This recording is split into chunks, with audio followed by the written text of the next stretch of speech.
আসসালামু আলাইকুম। আজকে আমরা জানার চেষ্টা করব প্রাচীন বাংলার বিভিন্ন শাসকের রাজধানী।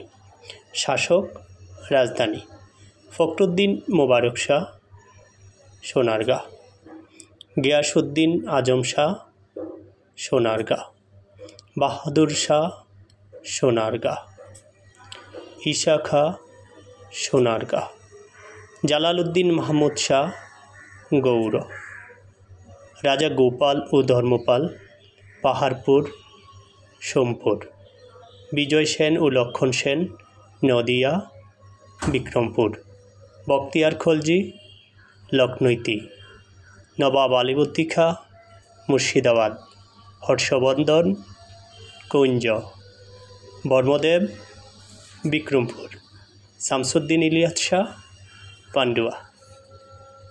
তো থ্যাংক ইউ ভেরি মাচ।